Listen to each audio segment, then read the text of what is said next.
News Tamil கழுகு.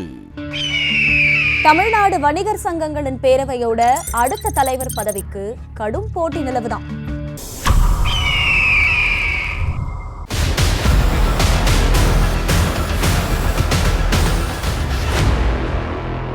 சமீபத்தில் தமிழ்நாடு வணிகர் சங்கங்களோட பேரவையோட தலைவர் வெள்ளையன் உயிரிழந்தார்.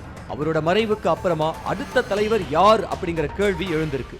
சங்கத்தோட பொதுச் செயலாளராக இருக்கிற ராஜான்னு அழைக்கப்படுற சவுந்தரராஜனுக்கும் மறைந்த வெள்ளையனோட மகன் டைமண்ட் ராஜாவுக்கு நடுவுல தான் கடும் போட்டி நடக்குதாம். தலைமை யாருன்னு தேர்வு செய்ய வரும் 30ஆம் தேதி திருச்சியில கூட்டத்தை கூட்டி இருக்காராம் சவுந்தரராஜன். அதுக்கு 2 நாள் முன்னாடியே கூட்டத்தை நடத்தி எனக்கு தான் ஆதரவு தரணும்னு கேட்க முடிவு செஞ்சிருக்கிறாராம் வெள்ளையனுடைய மகன் டைமண்ட் ராஜா.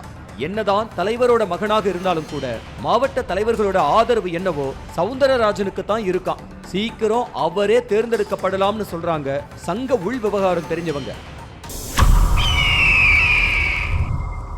பெருந்தன்மையா நடந்துகிட்டவருக்கு இப்படி ஒரு நிலைமையானு கலங்கி போயிருக்கான் கல்வித்துறை.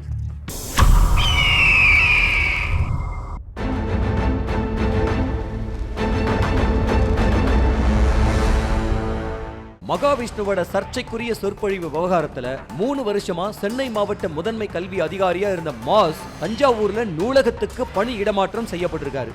இங்கதான் பிளாஷ்பேக். மாஸ் நேர்மையா துடிப்பா செயல்படக்கூடிய அதிகாரி. அதனாலதான் 2021 இருந்து தலைநகர் சென்னையில அவரை வச்சிருந்தாங்க. பணி அனுபவ அடிப்படையில செப்டம்பர் 4ஆம் தேதியே அவருக்கு இணை இயக்குனர் ப்ரமோஷன் வந்திருக்கு. ஆசிரியர் தின விழாவை சிறப்பா நடத்தி முடிச்சிட்டு அதுக்கப்புறமா மகிழ்ச்சியா ஆணைய வாங்கிக்கிறேன்னு பெருந்தன்மையா சொல்லியிருக்காரு. ஆனா அடுத்த நாளே மகாவிஷ்ணு விவகாரம் பூதாகரமாகி அவரோட டிரான்ஸ்பருக்கு வழி வகுத்துருச்சு. அவரோட கெட்ட நேரம் போல. நல்ல மனுஷனுக்கு இப்படி ஆயிடுச்சுன்னு பள்ளி கல்வித்துறையில பல பேர் வருத்தப்பட்டிருக்காங்க. யார் என்ன பேசினாலும் நாம திமுக கூட்டணியில தான் இருக்கணும்னு முடிவெடுத்திருக்கான் ஒரு திமுக கூட்டணி கட்சி.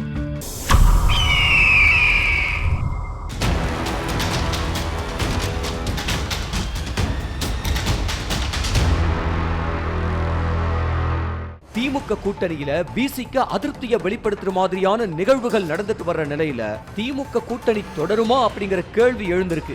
இதுக்கு முதல் ஆளா என்ன நடந்தாலும் திமுக கூட்டணியில தான் இருக்கணும்னு முடிவெடுத்திருக்கா மதிமுக. கட்சியோட பொதுச் செயலாளர் வைகோ நிர்வாகிகளை சந்திச்சு பேசினப்ப யார் வேணும்னாலும் என்ன வேணும்னாலும் பேசிட்டோம், நாம திமுக கூட்டணியில தான் இருப்போம், அதனால தேவையில்லாத சர்ச்சைகளுக்கு நம்ம கட்சியினர் கருத்து சொல்ல வேணாம்னு சொல்லி இருக்காரு.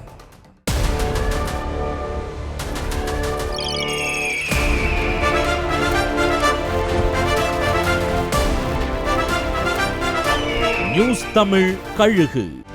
செய்திகளை உடனுக்குடனும் துல்லியமாகவும் தெரிந்து கொள்ள சப்ஸ்கிரைப் பண்ணுங்க.